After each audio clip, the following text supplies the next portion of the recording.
Vamos a concluir en el día de hoy la serie que hemos estado dando acerca de Daniel en el capítulo 6.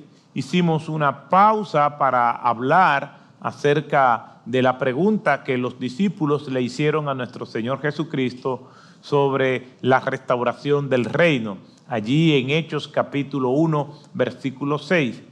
Ya hicimos una breve exposición en 3 entregas acerca de ese texto y volvemos para concluir con Daniel en el capítulo 6 del libro que lleva su nombre. Como hemos visto, Daniel se divide en 2 partes.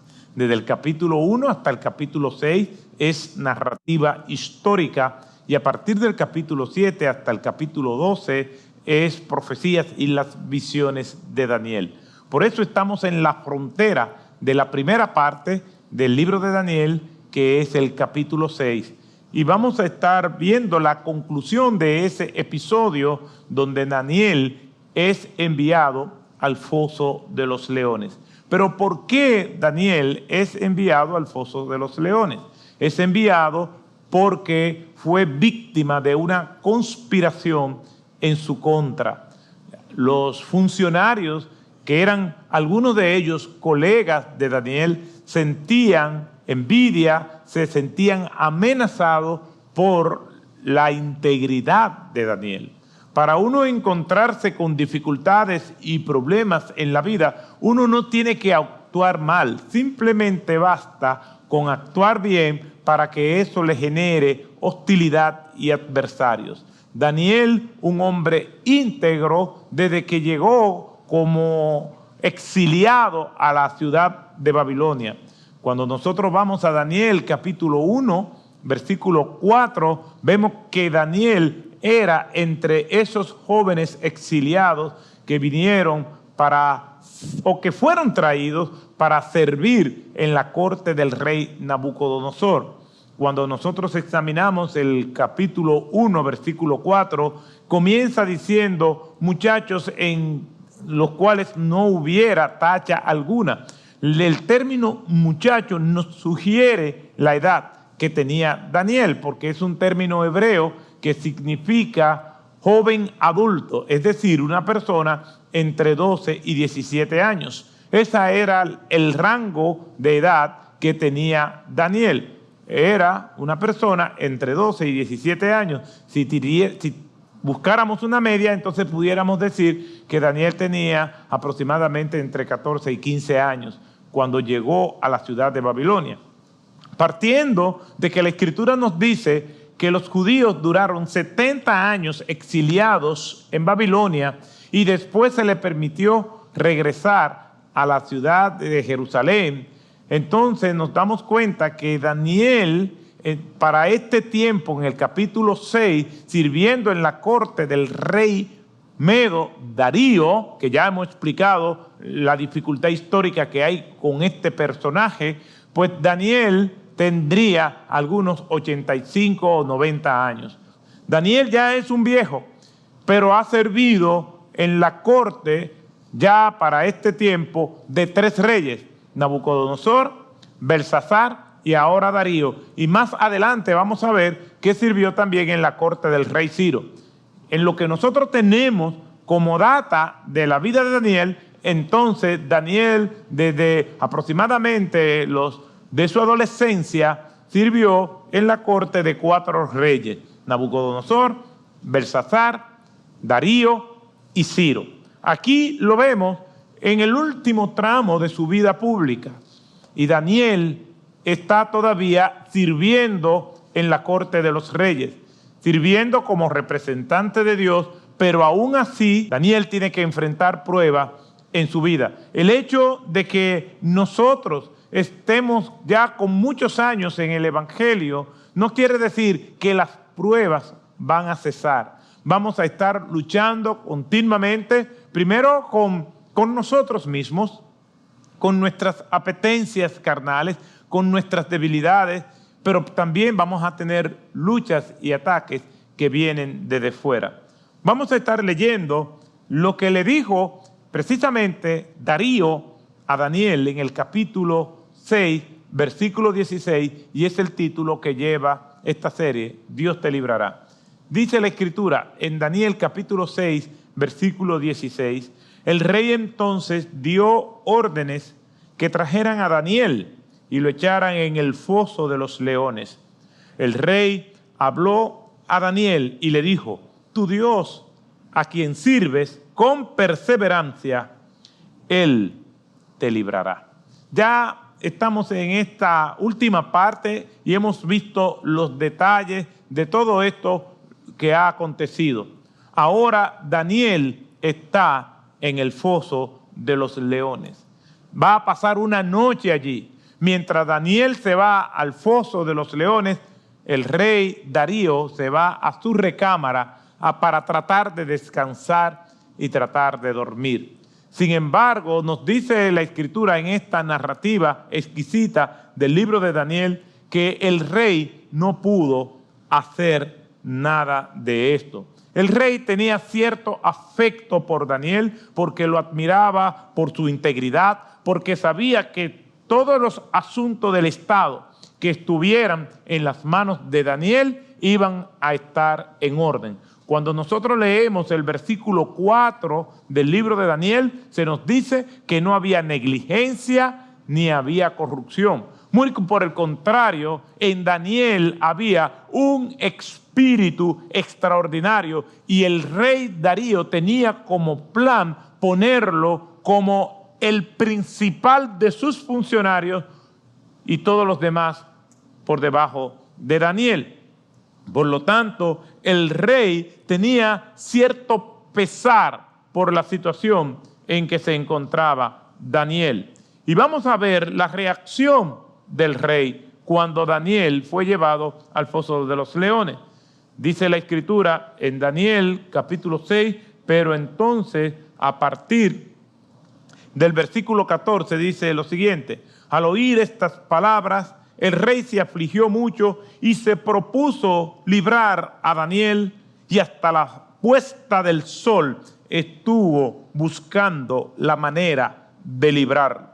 Y no pudo. Daniel entonces tuvo que ser echado al foso de los leones, y aquella noche el rey pasó una situación angustiosa y no pudo dormir y estuvo muy perturbado.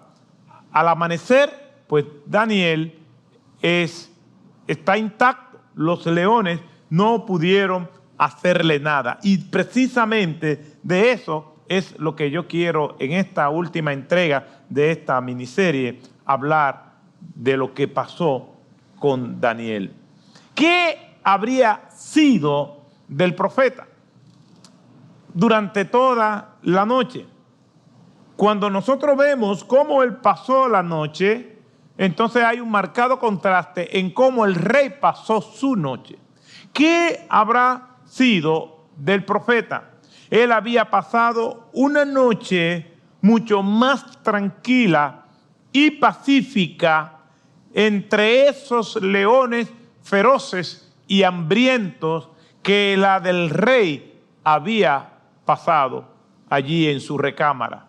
Mientras Daniel está rodeado de leones que hasta cierto punto eran entrenados, eran leones que siempre estaban hambrientos porque no le daban comida suficiente precisamente para que fueran feroces y devoraran a cualquiera que cayera en aquel foso. Aquellos leones feroces estaban rodeando a Daniel, pero Daniel está tranquilo.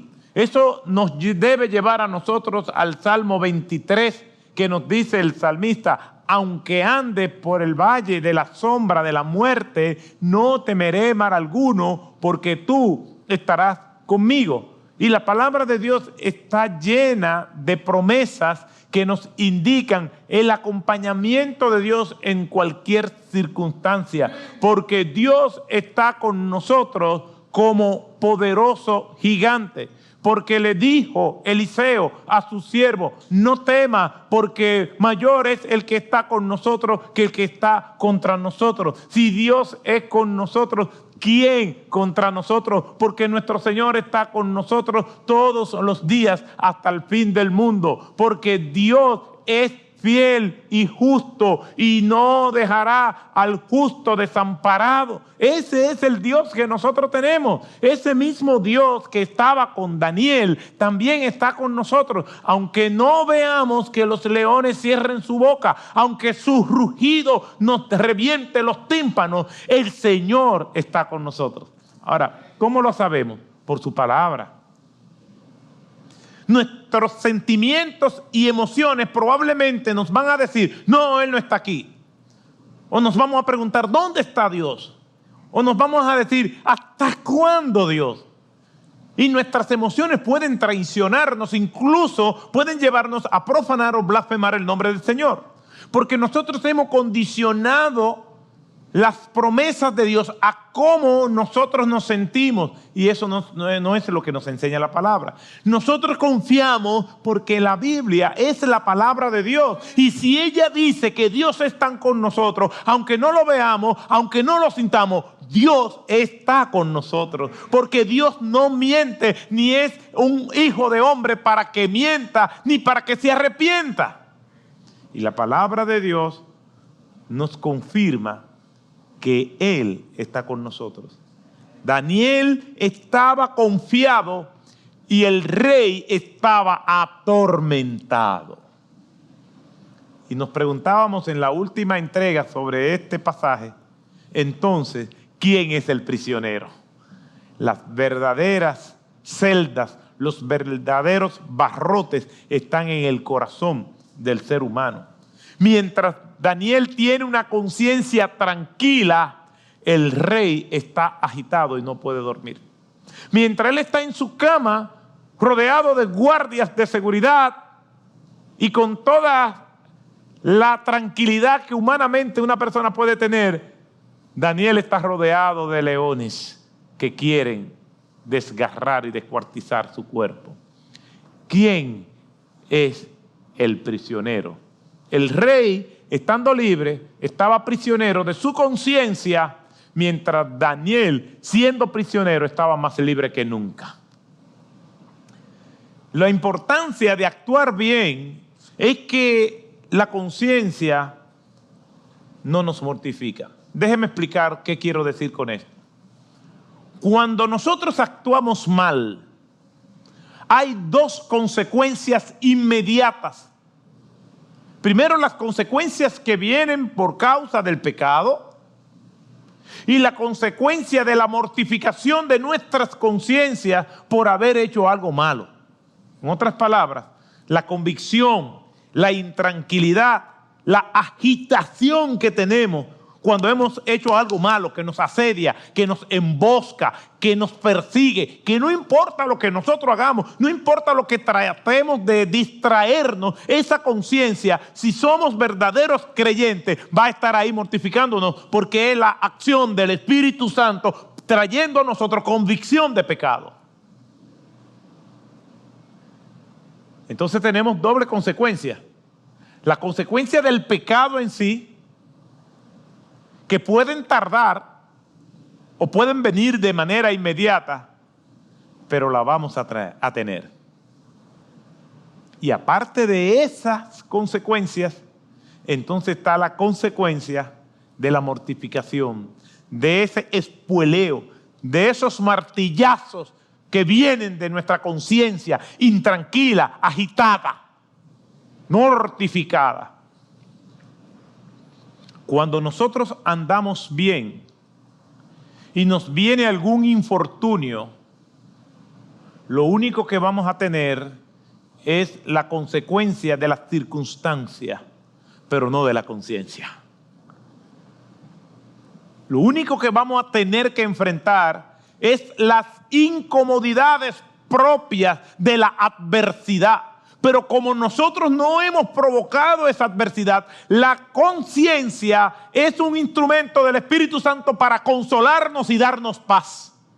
Y así estaba Daniel. Sabía que estaba allí, no porque él había violado las normas de Dios o porque había sido infiel al rey. Estaba allí por las tratas del enemigo, por la conjura, por la conspiración, por la maquinación, por las mentes retorcidas de sus adversarios. Por eso, aunque está rodeado de leones, hay una conciencia controlada por el Espíritu de Dios que le trae paz y tranquilidad. Por eso no nos busquemos la doble con mortificación de la conciencia. Y a veces la mortificación de la conciencia es peor que las consecuencias del pecado. Daniel está tranquilo porque la conciencia, en vez de mortificarle, le consuela y le hace tener paz y tranquilidad en medio de aquella situación tan adversa, mientras el rey está mortificado. Él no estaba atormentado por imágenes que cruzaban por sus mentes. No estaba así. Él no estaba en la agonía en que se encontraba el rey, quien se despertaba probablemente sobresaltado tratando de dormir, y esa conciencia acusándole y torpedeándole constantemente. En vez de esto, mientras el rey estaba rodeado por la fereza de su conciencia, Daniel viene y dice: a mí me visitó un ángel. Mire lo que dice en Daniel capítulo 6, versículo 22. Cuando el rey se acerca en la mañana y le grita: Daniel, siervo de Dios. Daniel le dice, entre otras cosas, esto: mi Dios envió su ángel que cerró la boca de los leones y no me han hecho daño alguno, porque fui hallado inocente ante él. Y tampoco ante ti, oh rey, he cometido crimen alguno. ¿Lo ven? Cerró la boca de los leones. Algunos sugieren que aquellos leones estaban feroces. La presencia del Señor y la protección del Señor no anuló la naturaleza propia de aquellas fieras, lo cual es una situación mucho más embarazosa, porque es posible que Dios nos libre de morir ahogados, pero eso no quita que nos mojemos. Dios no quita que enfrentemos el calor de la adversidad y de las llamas, aunque nos libre de ella. Aquí algunos sugieren que aquellos leones estaban rugiendo y que probablemente Daniel estaba tranquilo y confiando en el Señor. De sus labios no salió blasfemia, cuestionamiento a Dios, mientras aquellos leones resoplaban entre sus oídos. La fiera, el aliento de la muerte saliendo de aquellas fieras. Pero Dios envió su ángel y cayó la boca de los leones. Claro, Dios es el que lo creó. Es Dios quien abrió el mar rojo. Es Dios que hizo descender alimento del cielo. Es el Dios de la lluvia temprana y de la lluvia tardía. Es el Dios que libró a los amigos de Daniel del horno ardiente. Y es Dios en que libra a millones de personas de las llamas ardientes del infierno cuando venimos a Él arrepentidos, como hemos hecho nosotros. Que en un momento determinado de nuestras vidas le pedimos perdón. Nos arrepentimos de nuestros pecados y el Señor nos libró del peor tormento, que es la perdición del alma. Que solamente podemos ser salvos por medio de Jesucristo, cuando venimos a Él y decimos: Cristo, perdóname por mis pecados, rindo mi vida a ti. Y una persona que haga eso y se arrepienta, y si usted está oyendo esta transmisión, todo esto que hemos estado viviendo en el mundo durante estas últimas semanas y estos últimos meses es el megáfono de Dios mostrándonos nuestra vulnerabilidad. Leones rugientes, llamas incandescentes en distintas circunstancias, para que nosotros vengamos rendidos delante del Señor y le digamos: perdónanos, sálvanos. Si usted hace esa oración, el Señor lo va a salvar. ¿Cuántas cosas tendrán que venir cuántas decepciones, cuántas derrotas, cuánto engaño tendrá que sufrir usted para que venga humillado delante de Cristo. Daniel enfrentó su prueba no con altivez, sino con humildad. Su voz, a pesar de que el rey lo había enviado allí porque estaba enredado en los entramados de aquella ley, y habiendo visto Daniel el ángel del Señor que vino a salvarlo, y sabiendo Daniel que Dios le estaba dando su respaldo, no un rey humano, el rey todopoderoso, el creador del universo, aún así Daniel se mantiene humilde delante del rey. Su voz era tranquila y correctamente respetuosa. Miren cómo dice, otra vez, y lo leo, el versículo 22 de Daniel 6. Mi Dios envió su ángel que cerró la boca de los leones y no me han hecho nada, porque fui hallado inocente ante él y tampoco ante ti, oh rey. Ese término, oh rey, es un término de respeto. Nos recuerda a Nehemías cuando se presenta delante del rey Atarjerjes. Vive el rey, para siempre vive el rey. Y si su siervo ha hallado gracia ante sus ojos, te pido que por favor, todo ese lenguaje cortés. Una persona que está cerca de Dios no es una persona atropellante, no es una persona arrogante, al contrario, es una persona humilde. Daniel pudo haber actuado de otra manera. ¿Qué es lo que me está preguntando, rey? Y ahora, ¿tú quieres que yo clame a Dios para que seas tú que esté aquí? No, nada de eso. Oh rey, mi Dios me libró. Oh rey, y también me libró de los leones. Y yo no te hice nada a ti tampoco. Una voz tranquila y correctamente respetuosa. Y esa sola noche hubiese sido suficiente para que Daniel se convirtiera en un resentido, lleno de odio y de rencor hacia el rey. Pero no fue así.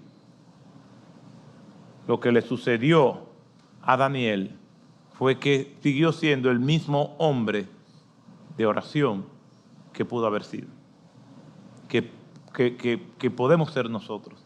El mismo hombre de oración que fue siempre. Esta historia nos gusta muchísimo, a mí me gusta mucho, porque tiene un final feliz. Y el final se caracteriza porque Daniel muere viejo, un anciano,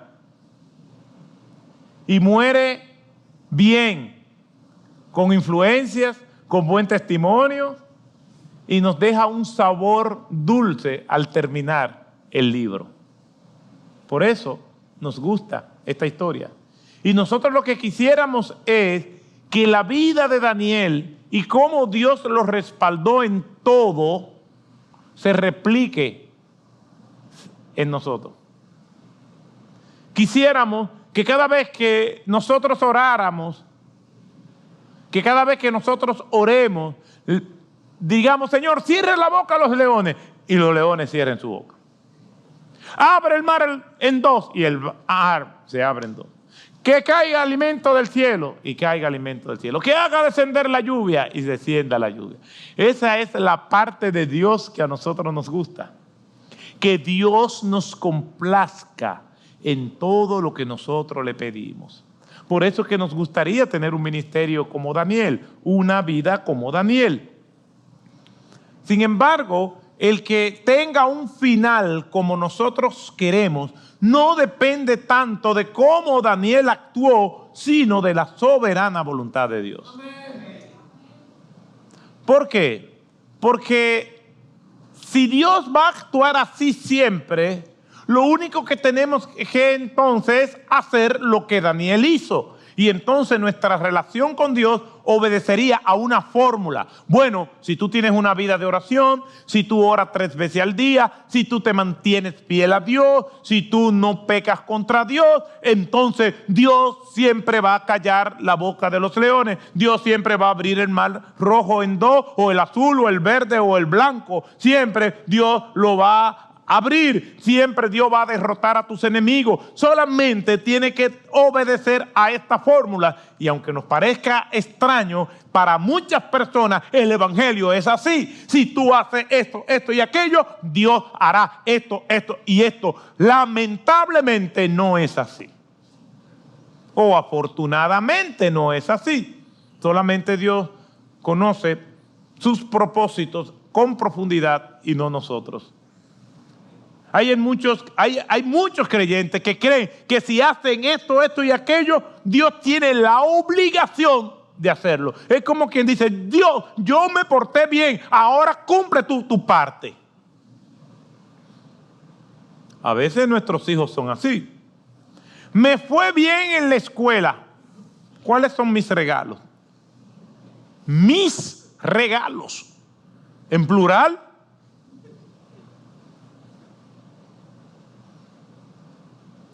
Yo me porté bien. ¿Y ahora qué tú vas a hacer conmigo? Lo que voy a hacer contigo es advertirte que si no te portas bien te va a ir muy mal.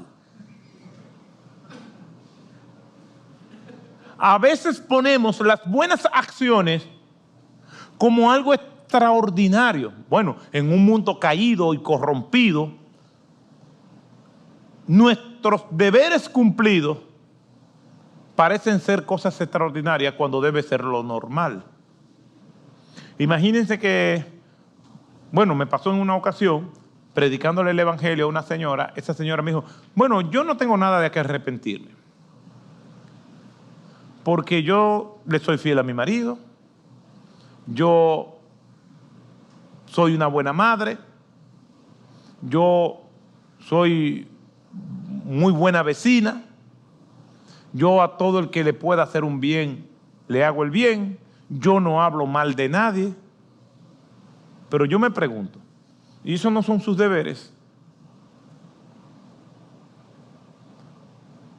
Entonces tendríamos que buscar la forma de cómo hacemos un espectáculo cada año al marido fiel del año.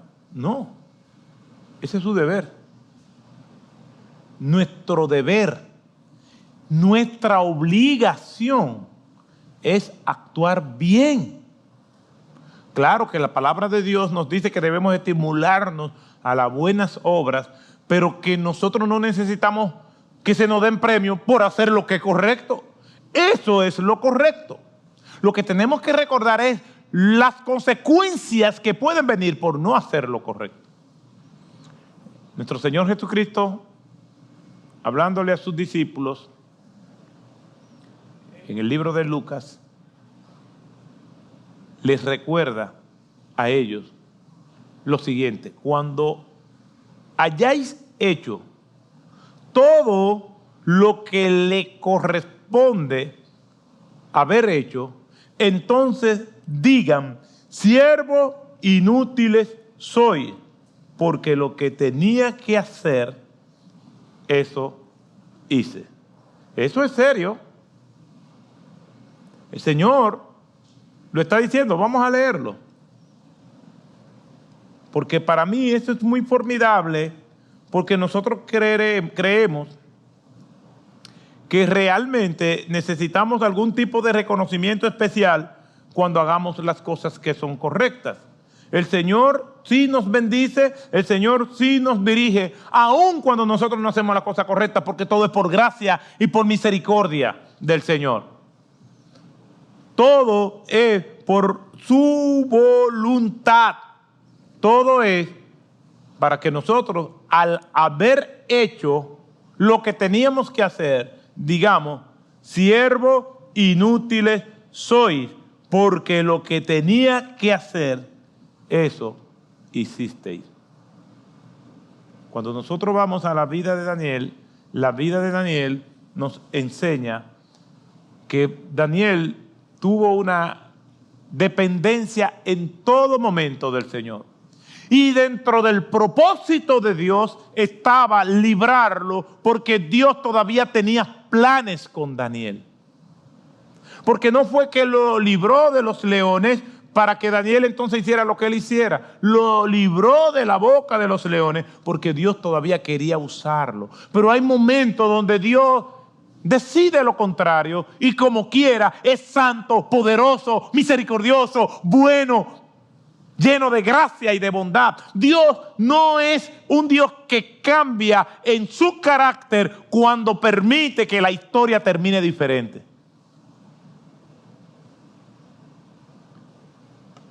Nos gustan las historias que terminen bien. Dios quiso este desenlace de Daniel, pero bien podría haberle parecido mucho mejor a él dejar que Daniel fuera devorado por las fieras. ¿Y si eso hubiera pasado? ¿Es Dios malo? No. La dificultad que tenemos es que no entendemos el propósito de Dios cuando hay desgracia. Nos gusta entender el propósito de Dios o lo aceptamos cuando nos bendice materialmente. Pero cuando hay desgracia, no. ¿Qué hubiera pasado si Daniel hubiera sido devorado por los leones? No es cuestión de lo que nos parezca mejor a nosotros, sino cuestión del propósito de Dios. En nuestra mente humana nos parece mejor que no haya sufrimiento, que no haya escasez, que no haya dolor. Pero el propósito de Dios es otro y nosotros no lo entendemos. Yo quisiera poner dos ejemplos relacionados con esto. Uno es Moisés. Dice la Biblia que no había hombre más manso que Moisés en toda la tierra. Y Moisés duró 40 años, vamos a decirlo así, pasando trabajo con el pueblo hebreo. Un pueblo de dura cerviz, dice la Escritura. Y Moisés, en una ocasión el pueblo le pide algo, agua, y Dios le dice, háblale a la piedra. Y Moisés, molesto, le dio 2 fuetazos a la piedra, para no dárselo a uno de ellos.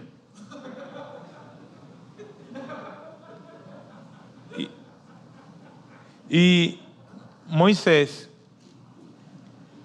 fue impedido de entrar a la tierra prometida. Y se lo pidió varias veces al Señor. Pónganse en las sandalias de Moisés. Ya un anciano, 40 años en Egipto, 40 años en el desierto, son 80. A los 80 Dios lo llama para un ministerio de 40 años más, 120 años. 120 años de preparación, de pasar trabajo, y porque le da un fuetazo a la vara, o 2, por no pegársela a uno de ellos que eran tan necios, no va a entrar. Eso es difícil de asimilar. Pero Dios vio aquella ira como una ira contra él.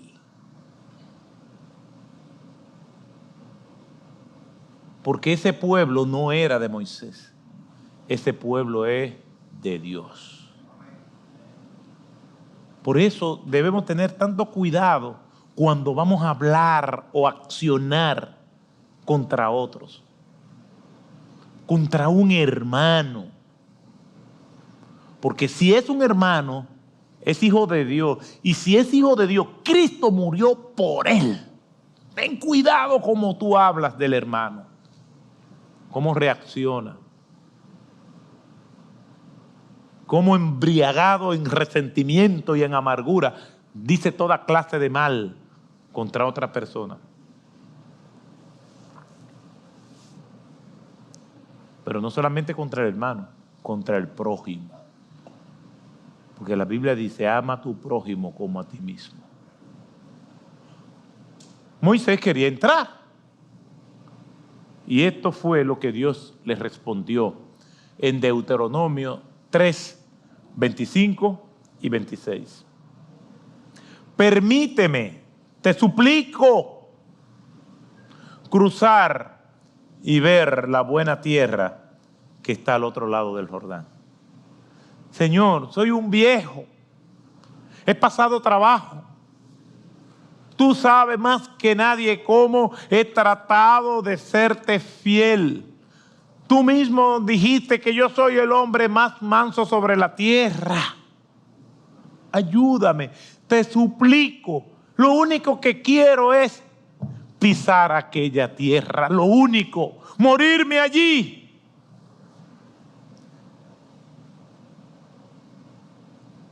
Te suplico cruzar y ver la buena tierra que está al otro lado del Jordán. Aquella buena región montañosa y el Líbano. Pero el Señor se enojó conmigo a causa de ustedes y no me escuchó. Basta, le dice Dios a Moisés. No me hables más de esto. No me hables más de este asunto. No vas a entrar. O sea que Moisés tenía tiempo pidiéndole. Y Dios tuvo misericordia y le dijo, mírala de lejos. Estoy siendo misericordioso contigo. Mis hermanos, Dios tiene propósitos. Ustedes pueden estar seguros que hay propósito con Moisés y propósito con nosotros que estamos leyendo este pasaje. Porque Job dice, no hay de propósito alguno en Dios. Lo que sí sale a la vista es que nosotros tenemos que tener cuidado en cómo nosotros reaccionamos a aquellos que accionan mal, porque es pueblo de Dios. El otro ejemplo, todavía más extremo que este, está en el Nuevo Testamento, en el libro de los Hechos, en Hechos capítulo 7, versículos 54 al 60, acerca de Esteban.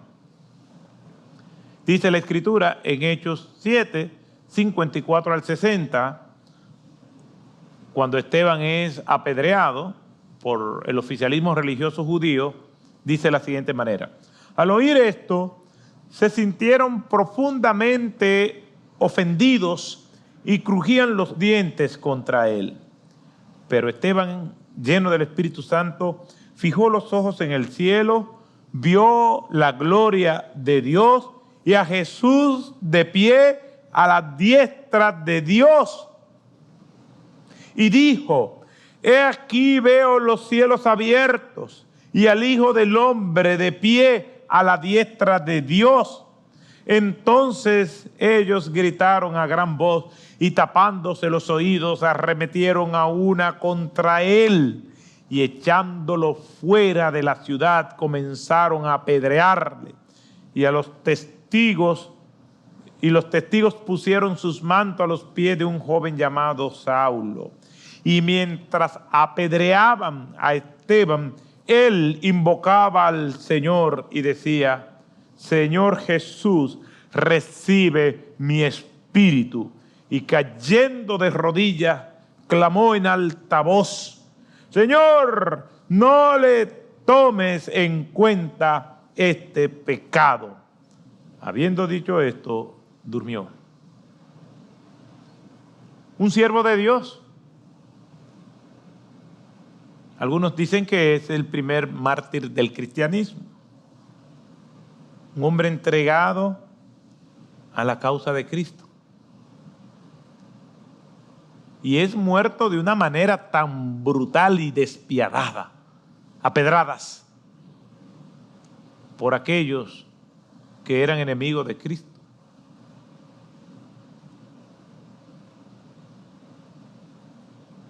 ¿Por qué nuestro Señor no libró a Esteban?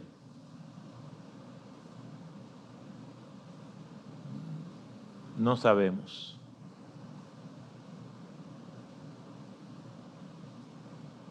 ¿Por qué a Daniel sí y a Esteban no?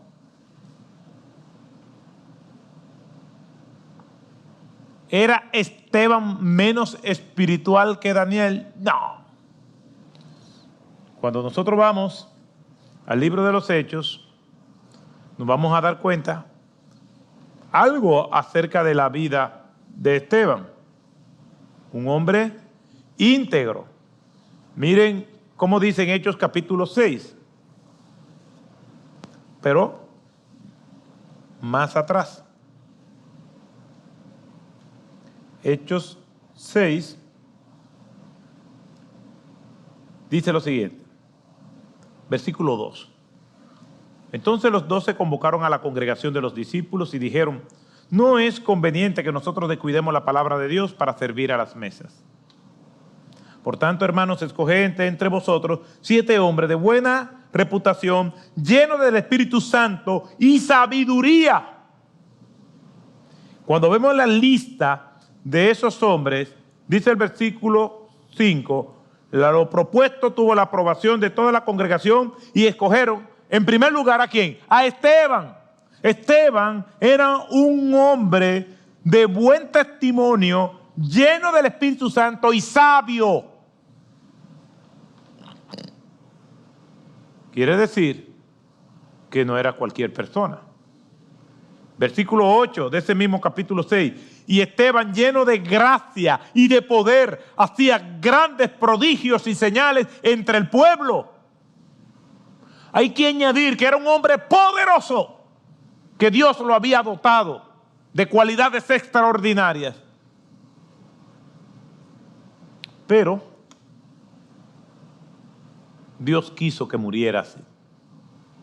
Entonces, cuando vemos la vida de Daniel, que no había negligencia en él, que no había corrupción, que había en él un espíritu extraordinario y era un hombre de oración, podemos decir que él era espiritualmente superior a Esteban, que era un hombre de buen testimonio, lleno de sabiduría, lleno del Espíritu Santo y con un instrumento poderoso del Señor.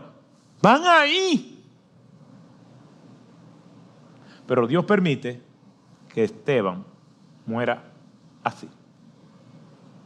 Ahora lo sorprendente. No sabemos el propósito de Dios, por qué Dios permite una cosa y no permite otra. Ahora, le voy a decir algo que quizás a alguno le pueda sorprender. Cuando nosotros vamos al texto bíblico de Esteban siendo atormentado, Esteban estaba loco por estar en la presencia del Señor. Yo no estoy diciendo que las pedradas no le dolieron. Lo que le estaba diciendo, lo que les quiero decir es que el deseo de estar con Cristo era mayor. Miren lo que dice este texto. Pero Esteban, lleno del Espíritu Santo, fijos los ojos en el cielo. Vio la gloria de Dios y de Jesús a la diestra de Dios. Él está viendo aquello allí y el Señor diciéndole: ven para acá. Pedradas van y pedradas vienen y Esteban lo que está es loco por morir para entonces abrir sus ojos a la eternidad, para siempre estando en el beneplácito indescriptible de estar en la presencia del Señor. No le puede importar. A los únicos que le importa la muerte de Esteban es a nosotros. A él no le importó. Nosotros sufrimos más que él. Miren cómo dice al final. 2 cosas. Señor, recibe mi espíritu. Esteban está loco por estar con el Señor. Los vientos delicados y apacibles, el aroma del cielo, de la eternidad se desprendían y sostenían el aliento de Esteban. Y sus últimas palabras fueron: no le tomes en cuenta este pecado. Amor, misericordia a aquellos verdugos. ¿Por qué Dios lo permite? No sabemos. Pero cuando Dios manda la prueba, también manda la gracia para enfrentarla. Ustedes se imaginan entonces Esteban atormentado, gritando todo tipo de improperio. ¡Ay, tú verás! No, nada de eso. No le tomes en cuenta. Amor. Tal como hizo Cristo. En los momentos difíciles de la resurrección, de la crucifixión, Cristo es todo amor. Amor hacia Judas. Cuando viene Judas, le dice, ¿a qué vienes, amigo? Amor hacia sus discípulos. Le dice, dejen irlo a ellos, dejen que se vayan. Es conmigo el asunto. Y amor hacia sus verdugos. Le restauró la oreja al siervo del sumo sacerdote. Podemos decir 3 aspectos importantes que debemos tener en cuenta en la vida de Daniel. Y es su integridad. Y esa integridad tiene 3 aspectos importantes. Primero, su capacidad. Daniel capítulo 6, versículo 4. Era muy capaz en el ejercicio de sus funciones, en el ejercicio de su trabajo. Se preparó. Cuando nosotros vamos al capítulo 1, vemos toda la instrucción y toda la preparación que él recibió. Todo lo que el sistema le dio, él lo tomó, siempre y cuando no era contrario o no fuera contrario a lo que era su compromiso con Dios. Aprendió la lengua de los babilónicos, aprendió toda ciencia y toda destreza y todo arte en el cual a él lo instruyeron. Lo único que rechazó fue contaminarse con la comida del rey, y ya nosotros conocemos el resto de la historia. Pero todo lo que fue su capacidad, su preparación, él la aprovechó al máximo. Estamos en un mundo más o menos igual. Los creyentes tenemos que prepararnos primero en la palabra de Dios, tenemos que prepararnos en todo lo que el Señor nos da la oportunidad de prepararnos. ¿Por qué? Porque todo eso servirá para la gloria y honra del Señor. Daniel era un hombre sumamente preparado. En segundo lugar, es la honestidad de Daniel. En el mismo versículo 4 del capítulo 6, no había negligencia, capacidad, ni corrupción. Era un hombre honesto. Por eso conspiraron contra él, para que él no fuera un tropiezo en las maquinaciones de las intrigas del poder que estos otros colegas tenían. Era una persona incorruptible. Lamentablemente, el tema de la corrupción es un tema muy gastado en Latinoamérica, donde promesas van, promesas vienen, y nosotros no vemos cómo la corrupción se reduce al mínimo. Pero lo triste es ver que aún personas que dicen ser creyentes son nombradas como personas corruptas. Hay corrupción en iglesias, hay corrupción en ministerios, hay corrupción por todas partes. Daniel era un hombre incorruptible, era un hombre honesto. Ahora, vemos capacidad y vemos honestidad. Alguien pudiera decir, bueno, yo conozco personas que no son cristianas, que son muy capaces y son honestas. Sí, es verdad, los hay, pero Daniel tenía otra cosa más, y era su santidad. Daniel capítulo 6, versículo 10. Vemos cómo Daniel tenía un espíritu extraordinario en él, y era un hombre donde vemos su rutina de oración 3 veces al día, constantemente, y esa oración de Daniel era dándole gracias al Señor, pidiéndole al Señor y intercediendo. Una vida de santidad. La santidad no es aburrida. A veces nosotros creemos que la palabra santidad es una persona con una cara seria o triste, acusando a todos los demás. Un santo es una persona que ha sido separada. La Escritura dice, sin santidad nadie verá al Señor. En otras palabras, si el Señor no lo ha apartado, nadie podrá verlo a Él. Nosotros somos sal de la tierra, somos luz. Nosotros somos nación santa, dice el Señor, de nosotros. Y al ser nación santa es que hemos sido separados. Y la práctica de las virtudes y la búsqueda de Dios nos hace cada vez más santos, apartarnos más de todas estas cosas mundanas y buscar el reino de Dios y su justicia. Eso es una vida de santidad. Daniel es un hombre santo, es un hombre capaz y es un hombre honesto. Esto forma la integridad de Daniel. La palabra integridad significa compacto, macizo, que no tiene grieta. No había grieta en la vida de Daniel. No era perfecto, pero era un hombre íntegro. Y hay una diferencia porque Daniel pudo haber sido honesto y no ser íntegro. Pudo haber sido capaz y no ser íntegro. ¿Cuál es la diferencia? Bueno, una persona puede ser muy honesta en el manejo de los recursos, pero puede tener otras áreas en su vida que deja mucho que desear. Entonces, esa persona no es íntegra. Es honesta, pero no es íntegro. Daniel es íntegro porque es santo. Por eso ponemos la santidad en la cúspide de este gráfico. Santidad, capacidad y honestidad forman la integridad de Daniel. Ese perfil de Daniel es el que nosotros debemos procurar. Cuando nosotros vivamos en santidad, esas palabras que él dijo, el rey, tu Dios te librará, va a ser una realidad. Pero usted dijo, pastor, que no es una fórmula. No, nos va a librar de nosotros mismos y si es su voluntad, nos va a librar de los demás. Pero Dios nos va a librar. Eso es seguro. O de nosotros mismos y si es su voluntad, nos librará de los demás.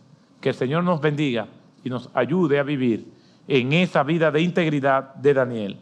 Capacidad, honestidad y santidad.